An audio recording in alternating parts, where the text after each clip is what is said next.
Japan and the United States have requested an urgent meeting of the UN Security Council later today after North Korea fired a missile that flew over Japan. The missile flew over the island of Hokkaido before it crashed into the sea off the country's east coast. Well, the launch prompted an alert and people were told to take cover in basements or in concrete buildings. The Japanese Prime Minister, Shinzo Abe, said the launch was an unprecedented, serious and grave threat to his nation. North Korea has fired rockets over Japan twice in the past, once in 1998 and again in 2009. But on those occasions, Pyongyang claimed that they were satellite launches, not weapons. Just before midnight, Foreign Secretary Boris Johnson tweeted that he was outraged by what he called North Korea's reckless provocation. Meanwhile, the Chinese government says the United States and South Korea are partly responsible for pressuring North Korea, questioning whether all parties were pushing for peace. Our correspondent Yogita Lamai reports on the latest North Korean missile launch.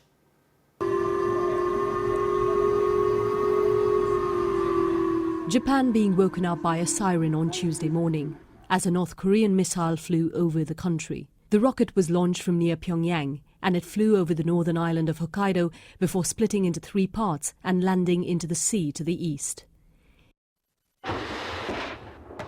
It's just the latest in a series of military missile tests conducted by North Korea this year, but a more serious one because it flew over Japan.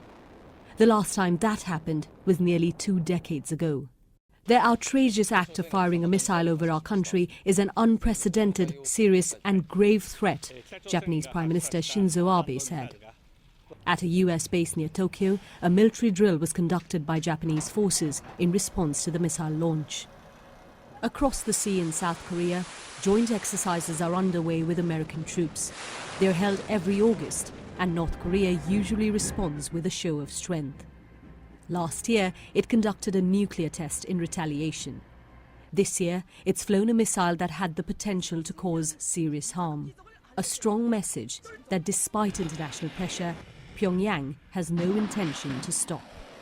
Yogita Lamai, BBC News, Seoul. And our correspondent Rupert Wingfield-Hayes is in Tokyo. You can imagine people waking up here to the sound of air raid sirens and being told to find shelter in concrete buildings or basements is not a normal occurrence for people in Japan. In fact, as far as I'm aware, I think this is the first time this has happened perhaps since the Second World War. People have been practicing the last few months in towns up and down the coast of Japan because of the increased number of missile tests by North Korea.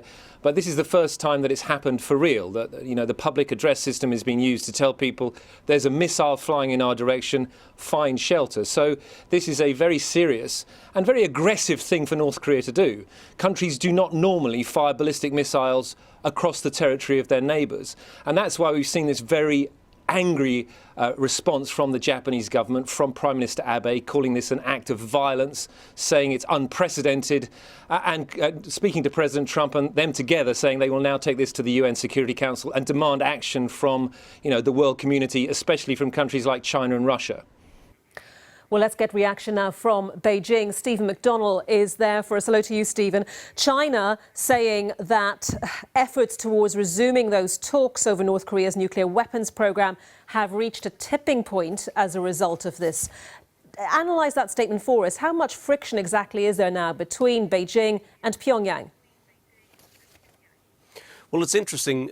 China, whenever there's one of these tests from North Korea, says that all parties should remain calm and that no one should do anything to escalate the situation. And we had that again today from the Chinese Foreign Ministry. But there was something else. They're really blaming the US and South Korea for pressuring North Korea into carrying out this test. And that's because, as we heard before, the US and South Korea are having these big war games. Now, China says the military exercises should stop in exchange for North Korea halting its missile program, at least halting the testing at the moment of the missile program.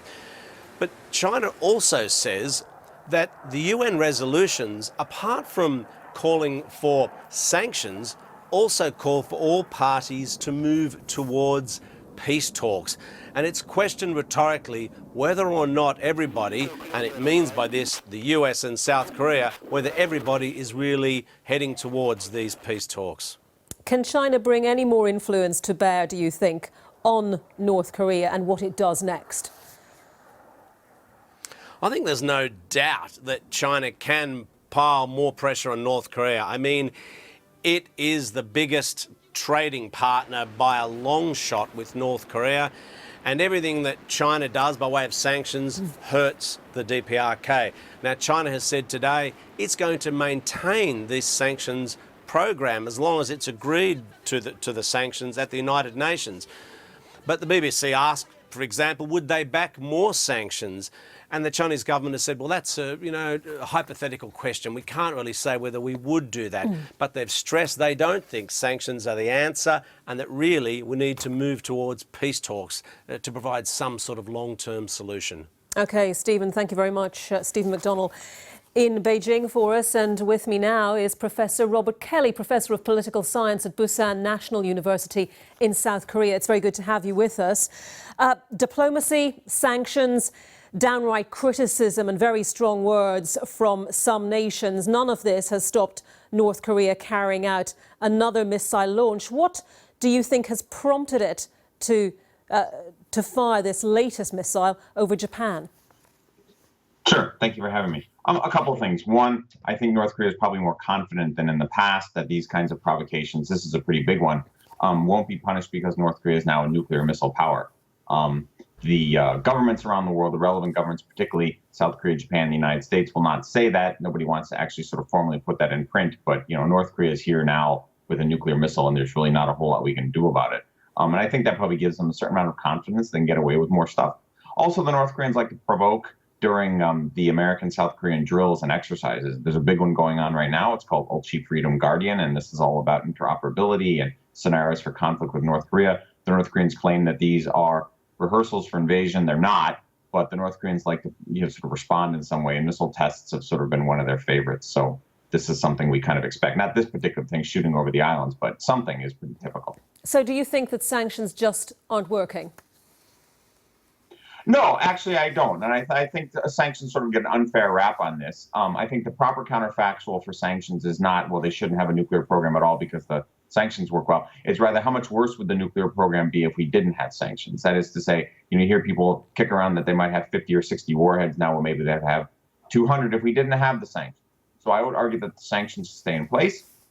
We need to start going after North Korean money, particularly North Korean money in Chinese banks. I think that's sort of the big goal out there. But no, we shouldn't let up, and we should keep going back to the UN Security Council. I mean, there's really no good kinetic options, right? Talking to North Korea is probably not going to work. We should try that too. I don't really see much choice but to continue to do what we're doing, which is the UN and missile defense. OK, so let's explore that a little bit more. What do you think the response is going to be from South Korea, from Japan, which beyond the rhetoric has traditionally, kept a relatively low profile on this matter? What do you think the response is going to be this time? Yeah, I mean, it's really sort of on Japan now to sort of find some kind of way to respond to this, right? As your correspondents previously pointed out, North Korea's only done this twice before. This time it really was sort of obviously a ballistic missile. The previous ones were too. But this really is about terrorizing Japanese civilians, and it's hard to be a serious government without some kind of response. If I had to guess, in Japan, this will really improve the positions of hawks in Japan who want missile defense. Japan does not have, for example, a THAAD battery, the Terminal High Altitude Area Defense battery, which now exists in South Korea to protect against these kinds of strikes. I would imagine there'll be pressure in Japan to get that too. In general, I think this is sort of the strategic race in Asia you'll see in the next decade or so with North Korea. As the North Koreans build more missiles, there's going to be an increasing amount of pressure for missile defense, and so you'll get a kind of arms race around that. And in terms of resuming any sort of talks over North Korea's nuclear weapons program, what of that route? Does that stand any chance of any success?